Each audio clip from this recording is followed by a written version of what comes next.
તમારા નિજ સ્વરૂપની અનુભૂતિ. આધ્યાત્મિક અનુભૂતિ તત્વ તમારી ચેતનાનું સમગ્ર પરિવર્તન છે. યોગના વિવિધ પ્રકારો વ્યક્તિગત ચેતનાના વિસ્તરણ અને ઉદ્દીકરણ દ્વારા આધ્યાત્મિક અનુભૂતિના વિવિધ માર્ગ છે. સામાન્ય માનવીમાં તેની ચેતના કયા સ્તરે હોય છે? હું અમુક નામાધારી છું, આ લોકો મારા છે, હું તેમનો છું, આ ઘર, ખેતર, મિલકત, મોટરકાર મારા છે, હું અમુક કચેરીમાં નોકરી કરું છું. આવી બધી ચેતના સામાન્ય માણસમાં હોય છે. એના સ્વરૂપની એને ભાન હોય, બીજી કંઈ ન હોય. આમ તેની ચેતના અથવા પોતાના અંગેની ઓળખ બાહ્ય જગતની અનેકવિધ વસ્તુઓ, લોકો અને તેમની સાથેના સંબંધોના સંદર્ભમાં જ રહેલી છે. જન્મ પછી સૌ પ્રથમ સભાનતા છે. આ મારા મા બાપ છે, આ મારા ભાઈ બહેન છે, આ મારા સંબંધી છે. કર્મે કરીને વ્યક્તિઓ અને વસ્તુઓનો ઉમેરો થતો જાય છે. જેમ જેમ મોટો થતો જાય એમ હું ને મારું વધતું જાય છે.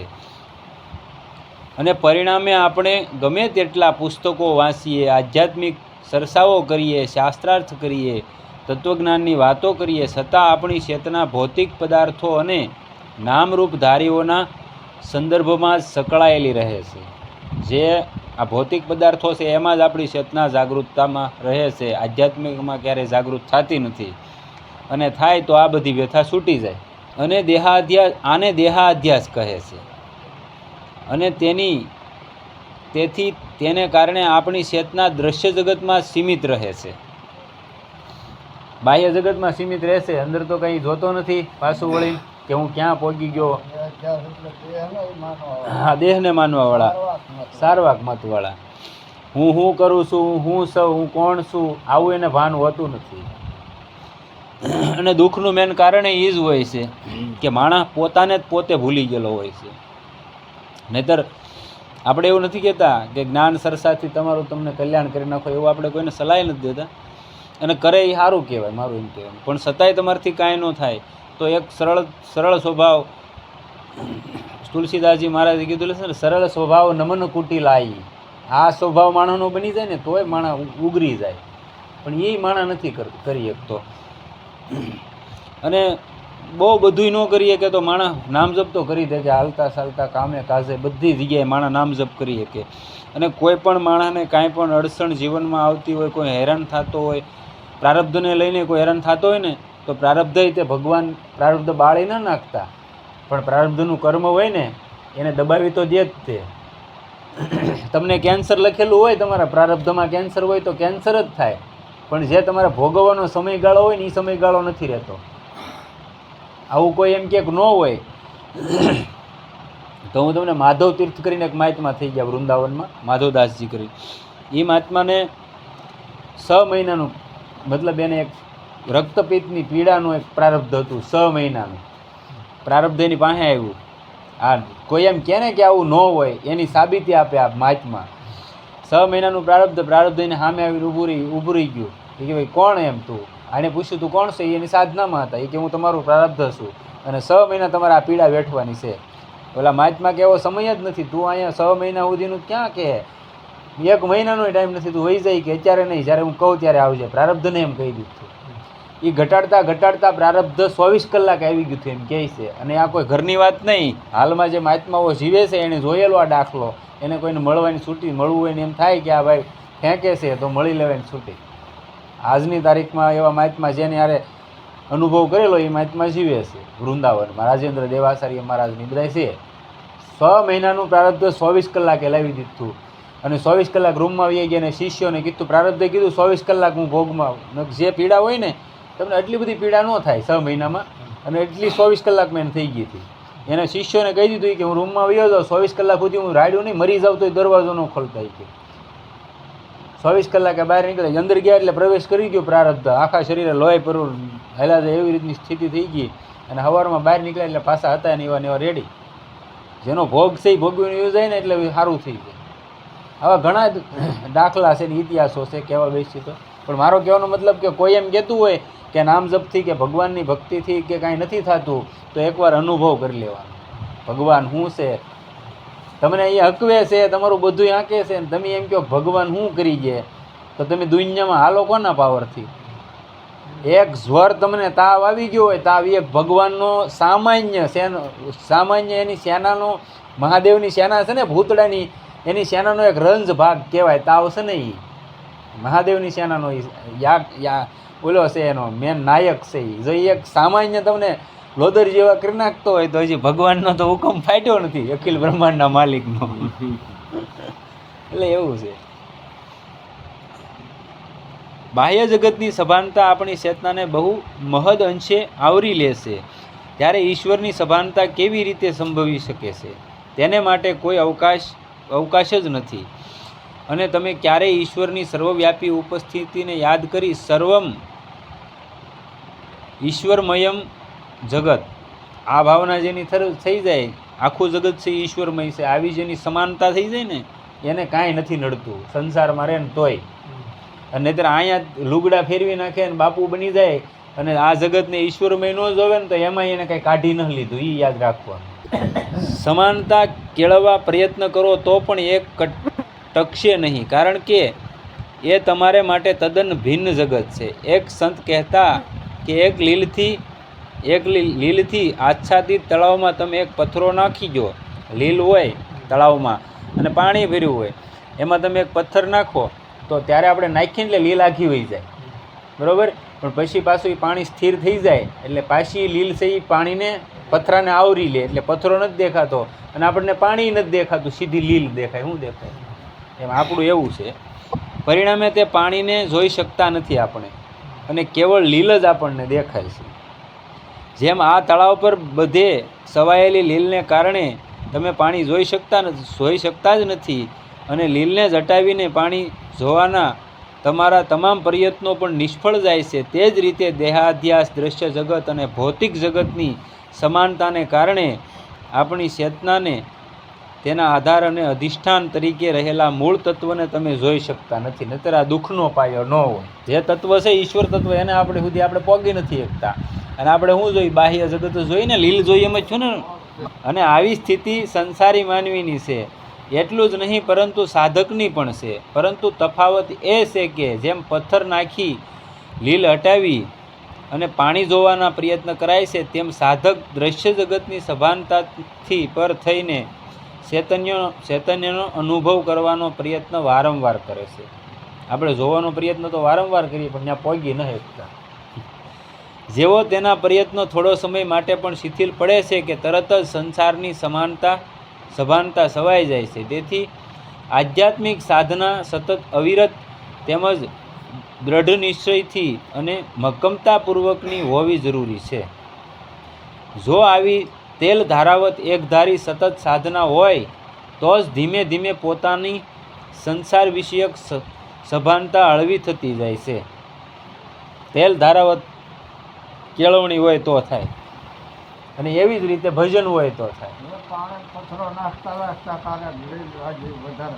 હા વહી જાય. હા શરૂ રાખવું એ તો કહે છે. એને હું આઈને જ કીધું કે તેલ ધારાવત તમે શરૂ રાખો.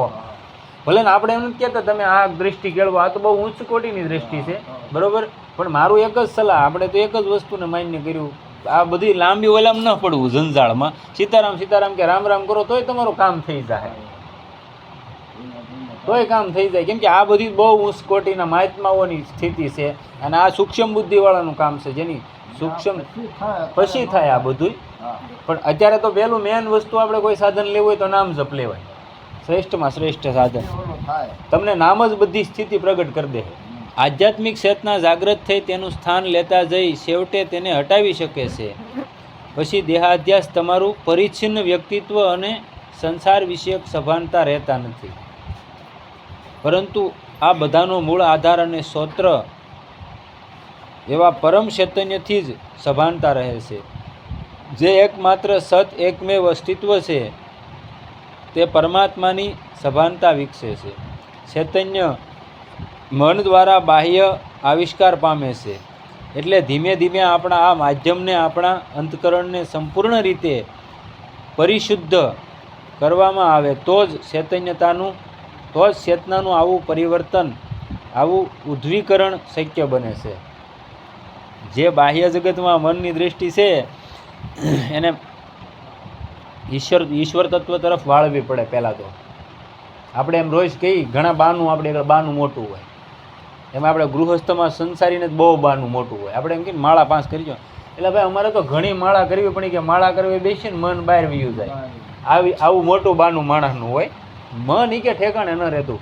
પણ આખી જિંદગી આ દુનિયામાં આવ્યા ત્યારથી અત્યાર સુધીનો 25 કે 30 કે 35 કે 50 વર્ષની આયુષ કે 60 વર્ષની આયુષ સુધી આને નીકળ્યું બહારનું જ જોયું. અને આ એક જ જન્મ લઈને આવ્યા ને બહારનું જોઈએ એવું થોડું છે. આવા તો હજારો મા બાપ થઈ ગયેલા છે. આ બધાના સંસ્કાર આમાં પડેલા છે. અને એ ભોગવવાના ક્યાંય કઈ યોનીમાં? તો કે મનુષ્ય યોનીમાં.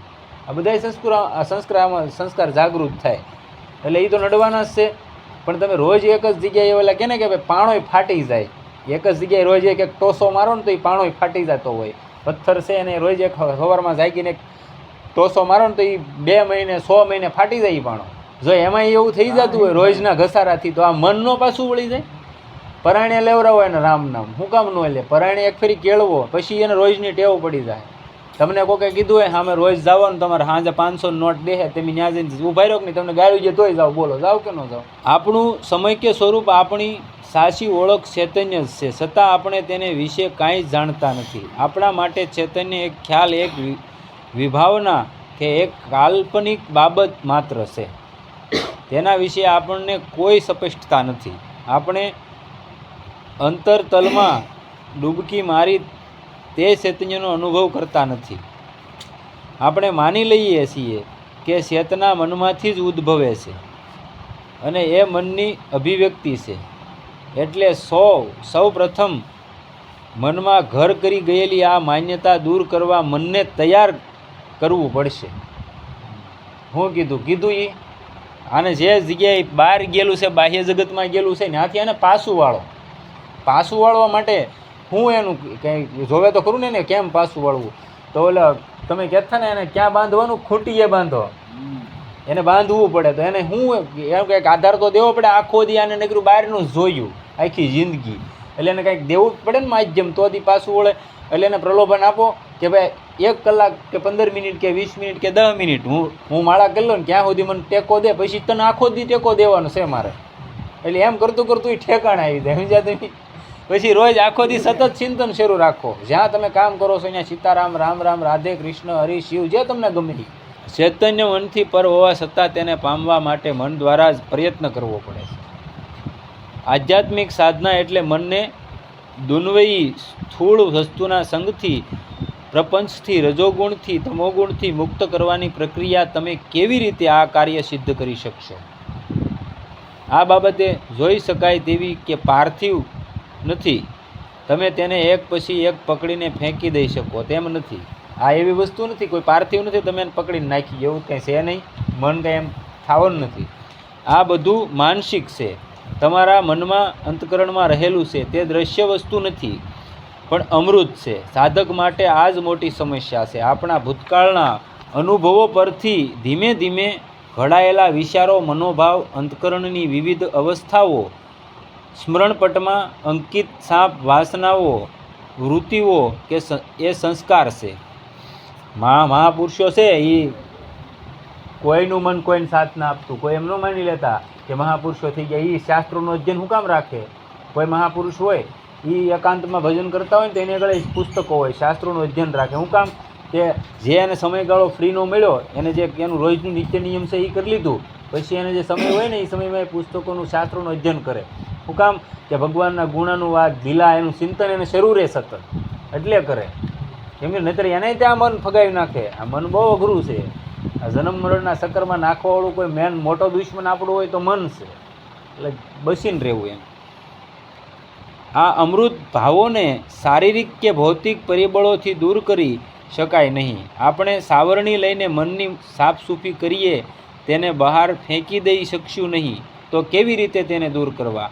આ માટે એક જ રીત છે, પ્રતિકારક વિચારો અને ભાવ મનમાં ઊભા કરવા અને ધીમે ધીમે તેને સુદૃઢ બનાવવા, એવા બળવાન બનાવવા કે છેવટે એના જ વિસ્તાર થાય છે. શું કીધું? એ જ કીધું. જે જગતની દૃષ્ટિ છે એનામાં, જે એને રોજના સંસ્કાર પડી ગયા એમાંથી એને પાછું વાળો. તેને પાછું વળવા માટે શું ભાઈ પહેલું સાધન તા કે નામ જપ કરો. એથી વિશેષ તમે નવીરાવો સમય હોય તો સત્શાસ્ત્રોનું વાંચન કરો. તમારા રામચરિત માનસ છે, ભાગવત છે, જે 18 પુરાણ છે, ગીતા છે, ઘણું બધું છે આપેલું, બરાબર, એનું અધ્યયન કરો. એટલે શું છે કે તમને આ બહાર બાહ્ય જગતનું છે એ ઘડીક વયું જાય ને માનસિકતામાં તમારા મનસ પટલ ઉપર સતત ભગવાનની લીલાઓનું સ્મરણ થયા કરે. અને મહાપુરુષોએ તો ત્યાં સુધી કીધેલું છે કે 6 મહિનાની અંદર રમેશભાઈ રોજ 2 કિલા દૂધનો આહાર જ લેવાનો. પયોહારી જે કહે ને, પયોહારી આપણે કૃષ્ણદાસ પયોહારી થઈ ગયા, એ પરંપરાના મહાત્મા હતા. આજ જ મેં સાંભળ્યું હતું. એણે એમ કીધું 6 મહિના કોઈ પયોહારી વ્રતનું પાલન કરે, દૂધ જ તે, બીજું કાંઈ નહીં. 2 કિલો, 2 કિલો દૂધનો જ આહાર, બીજો કાંઈ આહાર નહીં. 6 મહિના ચિત્રકૂટ મારીને રામ રામ કરે ને તોય ભગવાન મળી જાય. 6 મહિના તો ન થાય, પણ એમ કીધું 6 મહિના. એ પોતે એમ વાત, આજનો જ તે પ્રસંગ. એટલે એવું અઘરું નથી કાંઈ, પણ માણસ હતાશ ને હારી જાય, આ મેન કારણ. બાકી દુનિયાનું એક એવું કામ નથી માણસ ન કરી શકે, બરાબર. તે મનનો કબજો લે છે. એવા બળવાન કે છેવટે એનો જ વિસ્તાર થાય છે અને તે મનનો કબજો લે છે. જે વિચારો છે એને પલટાવી નાખો અને ભગવાન તરફ વાળો એટલે એ જ મનને પાછું સંભાળી રહેશે. અને તો જ મનને તેની વૃત્તિઓને અને તેના વ્યવહારને બિલકુલ વિરુદ્ધ દિશામાં ફેરવી શકાય. આ બાબતને સિદ્ધ કરવા માટેની વિવિધ પદ્ધતિઓ એટલે જ સાધના. નામ જપ કરો, જે તમને અનુકૂળતા, તમને ગુરુ મહારાજે કાંઈ બતાવેલું હોય એ બધી સાધના કરો એટલે નીકળી જાય. અને કાંઈ ન બતાવેલું હોય તો આ કરાય નામ જપ. સૌ પ્રથમ સોપાન છે આપણી સભાનતાનું પરિવર્તન. તમારે દેહાધ્યાસ અને દ્રશ્ય જગતમાં એક ભાગ તરીકેની, વ્યક્તિ તરીકેની અને સભાનતાથી ઉપર ઉઠીને તમારા મૂળ સ્વરૂપ આત્માની સભાનતા કેળવવાની છે. અને તમે દેહાધ્યાસના અને દેહાધ્યાસથી ઉદ્ભવતા બાહ્ય જગતના વસ્તુઓ અને વ્યક્તિઓમાં સાથેના સંબંધોના બંધનોમાં કેદ છો. એટલે આ દેહાધ્યાસને દૂર કરવો પડે છે. ઉધર્વ ચેતના, દિવ્ય ચેતનાને તેનું સ્થાન આપવું પડે છે. તમારે માત્ર પરમાત્માની જ સભાનતા રાખવાની છે અને દેહાધ્યાસથી અલગ થવાનું છે. તમે સૂર્યકોટી સમપ્રભ પ્રકાશપુંજ છો. શું કીધું?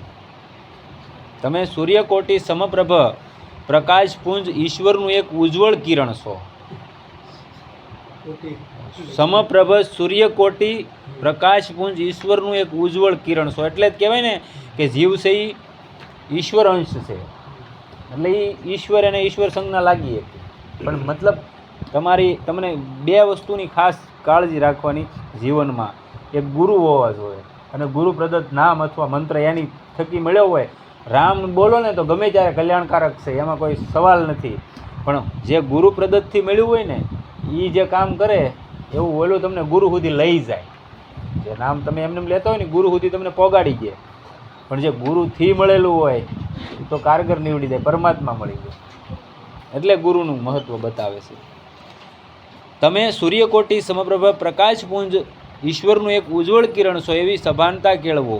દિવ્યતાના સચ્ચિદાનંદના મહાસાગરના એક બૂંદ છો. એવી સમાનતા રાખો. તમે અનંત, અપરિમિત, અપાર, નિરવધિ છો એવું અનુભવો. તમે પરબ્રહ્મના અંશ છો એવી ભાવના કેળવો. આપણે માય કાંગલા થઈને જીવવી, પરબ્રહ્મના અંશ છે એવું ન જીવતા. એટલે આ વાંધો પડે. હા, એમ જીવવામાં શું વાંધો? આણે શું કીધું? તમે સૂર્યનું પ્રકાશપુંજ છો, એમ સૂર્ય જેવો પ્રકાશપુંજ છો, પણ તમારે પ્રગટ કરવું પડે એની વસ્તુ. વૈશ્વિક ચૈતન્ય સાથે તમારા મનનું નિરંતર અનુસંધાન રાખો. ઈશ્વરની સાથે તમારા ચિંતનનું અનુસંધાન રાખો.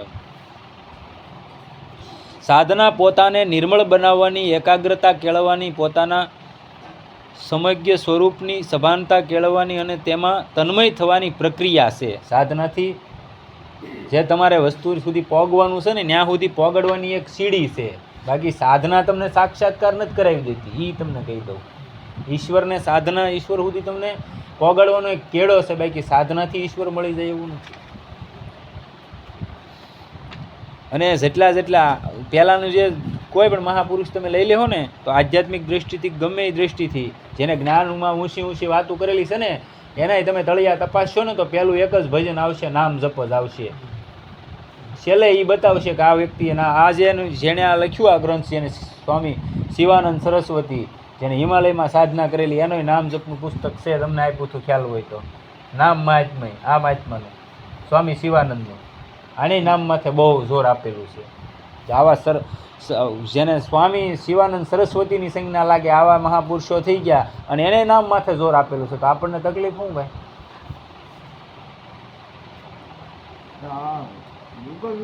હા, યુગતિ છે, નામનો યુગ છે, આમાં બીજું કોઈ કારણ જ નથી. યોગ સાધના કરી નો કે મન ઠેકાણે મન ઠેકાણે મન સમજાવવાની વાત આવી પણ સમજે કોઈ નો સમજે, મન નો સમજે એટલે જ કીધું ને હેલું મૂક્યું રામ રામ નામથી એકે મોટું નહીં. પણ એ નથી થતું, શું કરો? એ તો પણ ગોસ્વામીજીએ ચોખ્ખું કીધેલું છે ને, કળિયુગ કેવલ નામ આધારા સુમીર સુમીર નર ઉતરે પારા. આમાં ચોખ્ખું કીધેલું છે, નામ ને કીર્તન બે લઈ લો, જીવનમાં અપનાવી લો, બાકી દુનિયાદારીને પડી દેવા જોઈએ. દુનિયાનું એક એવું કામ નથી, ન થાય, બધું થઈ જાય. અને જેટલા જેટલા તમે લઈ લો, મીરાબાઈ લઈ લો, નરસિંહ મહેતા લઈ લો, ઘણા બધા મહાપુરુષો, હજારો આપણા સિદ્ધ સંતો થઈ ગયા, તો એને બધા ઈ જ કરેલું છે ને. મીરા તો એમ કહેતા, મેરો તો ગિરધર ગોપાલ દૂસરો ના કોઈ. હા, મન વિચલિત થતું બંધ થઈ જાય.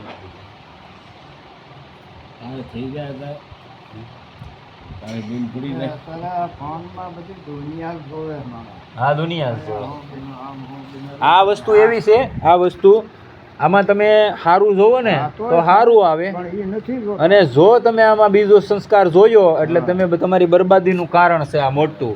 જેણે આ ફોનનો આવિષ્કાર કર્યો ને એ માણસે પોતે કીધું, એના છોકરા આગળ નાના નાના ફોન હતા, એના મિત્રએ કીધું કે તમે તમારા બાળકોને કેમ ફોન નથી. એને ઘરે એને જમવા માટે કીધું કે તું મારા ઘરે સાંજે જમવા આવજે, એના મિત્રને. એટલે ઓલો જે એનો મિત્ર હતો ને એને કીધું કે ભાઈ લાઈને જાઓ. એટલે એને તો અગાઉ આપણે કેમ કોક એવા માણસના ઘરે ગયા હોય તો આપણે કલ્પના કરીને કે ભાઈ જેણે આવા આઈફોનનો આવિષ્કાર કર્યો એના ઘરે તો દિવાલું ઈ કે ટચસ્ક્રીન હશે એમ. ઓલો ઘરે જમવા ગયો ને ત્યાં એના છોકરાને પૂછ્યું કે તમારે આગળ કયા ફોન છે? એ જમવા બેઠા આમ ટેબલ માથે, તે બોલે એમ ઘા કર્યો નોકિયા ડબલાનો. એ કે એલા જેના બાપે આવડો મોટો ફોન આ દુનિયાને આપ્યો અને તમારી આગળ કે આવડા એના પછી કે તોય છોકરો કાંઈ બોલ્યા નહીં. પછી એના આ જ્યારે એના પિતાજી આવ્યા ને જેને ફોનનો આવિષ્કાર કર્યો એ કે ભાઈ હું મને બીજું કાંઈ ન સમજો, એ કે પણ એક વસ્તુ આમ કેમ કે તો આખી દુનિયાને ફોન આપ્યા અને તારા બાળકોને કેમ નહીં એમ? કારણ કે આને મેં બનાવેલો છે અને આ રાક્ષસ કેવો છે ને એ કે મને ખબર છે. આમાં માણસનું પતન કેટલું થઈ જાય અને કેમ થઈ જાય આપણી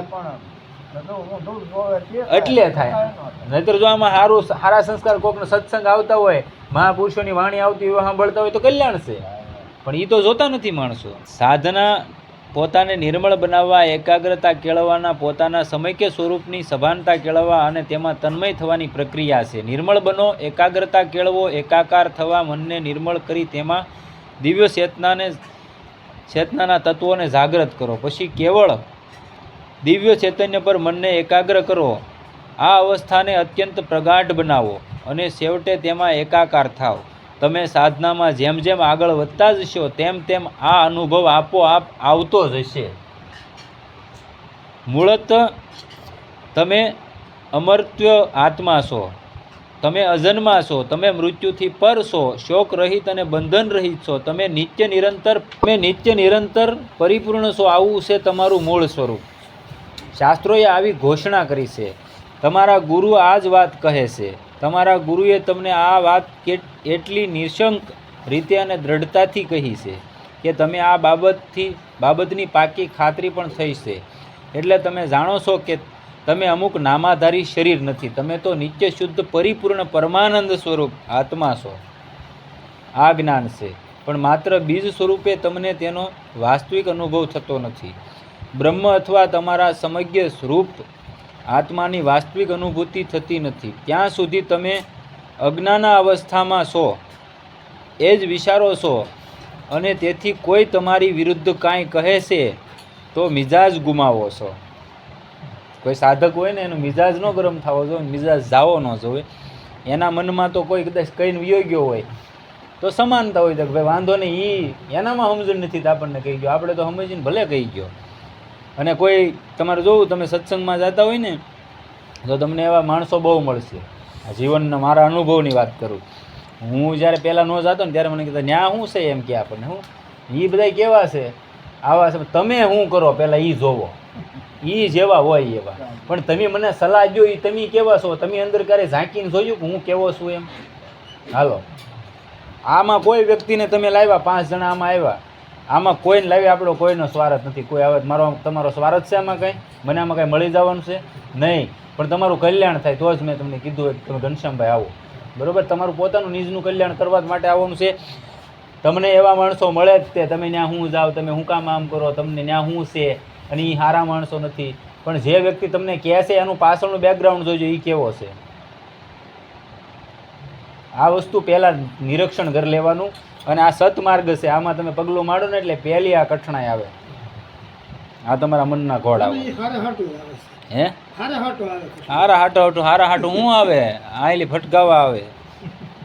નો માને ને એ જ આમાં આવે, જે માને એ નથી આવતા. એ મારી વિરુદ્ધ કાંઈ કહે છે તો મિજાજ ગુમાવો છો. તમને યોગ્ય માનપાન મળે નહીં તો ખોટું લાગે છે. તમને નુકસાન થાય તો ભાંગી પડો છો અને રડવા માંડો છો. તમને પરીક્ષામાં ઓછા ગુણ આવે કે તમારું પ્રમોશન અથવા પગાર વધારો અટકી પડે તો તમે મહિનાઓ સુધી દુઃખી રહો છો.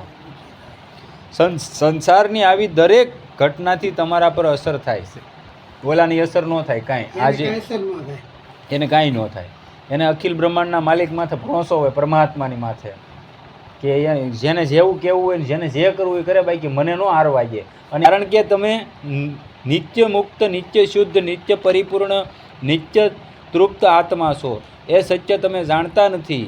હું આત્મા છું એવી અનુભૂતિ તમે ન કરી હોય છતાં હું આત્મા છું, હું જ પરમ પ્રકાશ છું એવી સભાનતા પણ તમને ખૂબ જ સહાયરૂપ બનશે. અને આવી સભાનતાને કારણે તમે વિહવળ બની વિચારશો, મારે આમ મિજાજ ગુમાવવો જોઈતો નહોતો. પછી જ્યારે તમને એની ભાન થાય ને ત્યારે તમે વિચાર કરશો કે ભારે કરી ભૂલ પડી ગઈ છે, મારે આ મારું નહોતું કરવાનું એમ. ત્યાં તો પેલા કેમ બહુ દૂર નીકળી ગયા હોય એવું થાય. હું શું કામ ગુસ્સે થયો? હું તો નિસંગ આત્મા છું અને આવી શુલ્ક ઘટનાઓ મને સ્પર્શતી નથી. તમે એવી ભાવના કેળવો કે તમારો સંબંધ કેવળ પરમ તત્વ સાથે છે. બીજી દુનિયાદારી સાથે મારો સંબંધ નથી. મારો સંબંધ તો ઈશ્વર સાથે છે. પરમ તત્વમાં કોઈ સૃષ્ટિ જ નથી. તેથી આ સૃષ્ટિ કે સંસારરૂપી બંધનથી તમે મુક્ત છો. તેની ઘટનાઓ તમને સ્પર્શતી નથી. તેથી તમે શોકરહિત છો, ભયરહિત છો. તમે ઈશ્વરનું સંતાન છો. ઈશ્વર જ તમારા માતા પિતા સર્વસ્વ છે. તમારો સંબંધ કેવળ ઈશ્વર સાથે જ છે. ઇહલોકમાં તમે માનવ જન્મ ધારણ કરીને આવ્યા છો તેનો હેતુ પરમાત્માની દિવ્ય પ્રભાની અનુભૂતિ કરવાનો છે. જ્ઞાન એક બાબત છે અને અનુભૂતિ અન્ય બાબત છે. જ્ઞાન એક અલગ બાબત છે અને અનુભૂતિ અલગ બાબત છે. પરંતુ જ્ઞાનમાં અનુભૂતિ સુધી પહોંચાડવાની ક્ષમતા છે. જ્ઞાન છે એ તમને અનુભૂતિ સુધી પહોંચાડી દે એવી એનામાં તેવડ છે. જ્ઞાનને અનુભૂતિમાં પરિવર્તન કરવા માટે એક ચોક્કસ પદ્ધતિ છે. આ પદ્ધતિ છે તે વિશુદ્ધ, નિર્મળ, નિત્ય શુદ્ધ, દિવ્ય આત્મપ્રકાશ, આત્મકામ અવસ્થામાં જ્યાં કોઈ ઈચ્છા શેષ રહેતી નથી તે અવસ્થા પ્રતિ સતત ઉદ્ધર્વીકરણ કરવું. આ પદ્ધતિ એટલે કેવળ પરિપૂર્ણ, પરિતૃપ્ત, સર્વગુણ સંપન્ન અવસ્થા પ્રતિ નિરંતર પ્રગતિ કરતા રહેવાની પ્રક્રિયા છે. આત્માનો અભ્યુદય અથવા આત્માનું પ્રાકટ્ય એ દેવી સંપદા વિકસાવી તમારી ભીતરનો દિવ્યતાનો અનુભવ કરવાની પ્રક્રિયા છે. તમે નામ જપને એવું કરતા હોય ને દેવી સંપદા વધી જાય તમારી માથે, તરત વધવા મળે. નામ જપને એવું બહુ તમે તમારા મુખેથી થવા મળે ને એટલે જે તમે ધાર્યું ન હોય ને એવી વસ્તુ તમારા જીવનમાં બનવા મળે. તમારે માગવું ન પડે, આવવા મળે. આપણા વ્યવહારના અભિન્ન અંગ તરીકે બનાવવા એટલે જ સાધના, આધ્યાત્મિક ખોજનો આ જ અનિવાર્ય પાયો અને આધાર છે. આ જ છે વેદાંત, ભક્તિયોગ અને કર્મયોગ અને રાજયોગનો પાયો. માત્ર હિન્દુમાં જ નહીં પરંતુ ઇસ્લામ, ઈસાઈ, પારસી, બૌદ્ધ અને જૈન ધર્મનો પાયો પણ આ જ છે. જે વિચારો અદૈવી, અનાધ્યાત્મિક અને અયોગ્ય છે તેને ધીમે ધીમે નિર્મૂળ કરી આત્માના અભ્યુદય માટે સહાયભૂત થવા દેવી ગુણોનો વિકાસ કરતા રહેવું એ સાધનાનો આધાર સ્તંભ છે. જીવનમાં નિયમ હોવું જોઈએ કે ભાઈ રોજ હું સવારમાં ઉઠીને નાહી કાઢીને કોઈ સ્તોત્રનો પાઠ કરી, સાંજે જમ્યા પહેલાં પાઠ કરીશ, આવા નિયમો હોવા જોઈએ. તમે વેડપશો નહીં, તમે તમારા દિવ્ય સ્વરૂપનું જ્ઞાન સુદૃઢ કરતા રહો. તમારું જીવન રોકકળ કરવા માટે નથી, દિવ્ય સ્વરૂપનો હક પ્રતિપાદિત કરો. જાગો, ઉઠો, ઉધર્વીકરણ કરો અને તમે સત્યના પથના પથિક છો. તમે દિવ્ય છો. તમારા શાશ્વત પરમાનંદની અનુભૂતિનો માર્ગ પકડો. માનવ જીવન એટલે દુઃખમય જીવન, દેવી જીવન એટલે નિરંતર સુખ. તમારી હૃદય ગુહામાં સ્થિત ભગવાનની અનુભૂતિ કરવી એ જ તમારી મહેચ્છા હોવી જોઈએ. અને મન, વાણી, વર્તન અને શરીર આ ઉદ્દેશને વળગેલા રહેવા જોઈએ. તમે અમુક નામાધારી વ્યક્તિ છો અને સાપમાંથી બહાર નીકળો. હવે આ બધું બંધ કરો અને શુદ્ધ આત્મા અથવા કેવળ ચૈતન્ય તરીકે તમારા સ્વરૂપને જાણો અને તમે અમર બની જશો. તમને શાશ્વત પરમાનંદ પ્રાપ્ત થશે. આવી પરિપૂર્ણતા તમને આ જન્મમાં જ પ્રાપ્ત થાવ એ જ પ્રાર્થના. તમને આ જન્મમાં જ પરમાત્માની પ્રાપ્તિ થાય એવી પ્રાર્થના સાથે રામચંદ્ર ભગવાન કી જય. સીતારામ રામ રામ સીતારામ રામ.